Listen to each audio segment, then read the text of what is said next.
Bismillahirrahmanirrahim. Assalamualaikum warahmatullahi wabarakatuh. Di sini saya akan menjelaskan sebuah contoh kasus dari hukum perdata internasional. Nah, di sini saya tuh akan menjelaskan sengketa warisan antara warga negara Indonesia dan warga negara Belanda. Nah, latar belakang kasus ini tuh adalah seorang pria keturunan Indonesia Belanda bernama John Willem, lahir di Indonesia namun menjadi warga negara Belanda sejak muda. Meninggal dunia di Belanda pada tahun 2020. Ia meninggalkan harta warisan berupa tanah dan rumah di Indonesia, yaitu tepatnya itu di Jakarta, serta rekening bank di Belanda. Nah, John memiliki dua anak. Anak pertama bernama Rina, merupakan warga negara Indonesia, tinggalnya di Jakarta.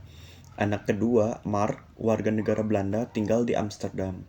Nah, John tidak meninggalkan surat wasiat. Kedua anaknya mengklaim hak atas warisan.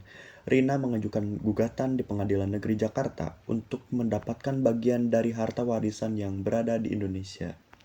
Nah, di sini adalah kita temukan permasalahan hukum. Yang pertama itu hukum mana yang berlaku untuk mengatur pembagian warisan? Hukum waris Indonesia atau hukum waris Belanda?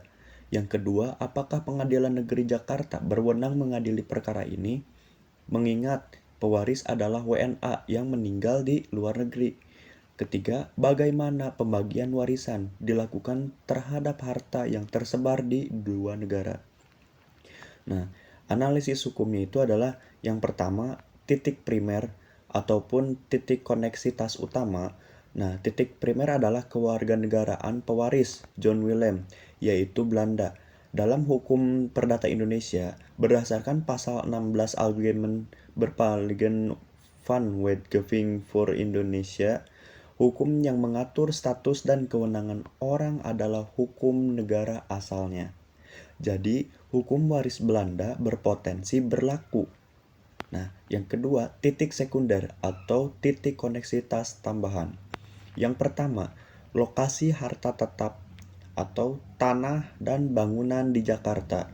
Dalam beberapa doktrin dan jurisprudensi untuk harta tidak bergerak, immovable property, hukum tempat keberadaan benda, lex resite, juga bisa berlaku. Artinya, hukum Indonesia bisa berlaku untuk aset di Jakarta. Yang kedua, tempat tinggal para ahli waris. Salah satunya tinggal di Indonesia. Ini dapat menjadi pertimbangan pengadilan Indonesia untuk menyatakan kompetensi relatif atau domisili hukum. Yang ketiga, tempat meninggalnya pewaris, yaitu Belanda. Nah, menjadi dasar pengadilan Belanda jika gugatan diajukan di sana. Jadi, yang dapat saya simpulkan dalam kronologi tadi, Pengadilan Indonesia ini tuh berwenang mengadili bagian dari warisan yang berada di Indonesia, khususnya harta tetap seperti tanah dan rumah. Untuk pembagian warisan secara keseluruhan, hukum Belanda dapat digunakan karena pewaris adalah warga negara Belanda. Namun, berdasarkan Lex Resitae, tanah dan bangunan di Indonesia tetap tunduk pada hukum agraria Indonesia. Nah, jadi kasus ini menunjukkan betapa pentingnya memahami titik primer dan sekunder dalam hukum perdata internasional. Titik primer, yaitu kewarganegaraan pewaris, menunjukkan arah hukum utama yang digunakan, yaitu hukum Belanda. Sedangkan titik sekunder, seperti lokasi harta dan tempat tinggal ahli waris, memperlihatkan bahwa hukum Indonesia juga berperan penting. Nah, hukum perdata internasional berusaha menyeimbangkan unsur-unsur lintas negara untuk mencari keadilan yang relevan bagi semua pihak. Mungkin hanya segitu saja dari saya. Mohon maaf bila ada kekurangan ataupun salah-salah kata. Cukup sekian. Wassalamualaikum warahmatullahi wabarakatuh.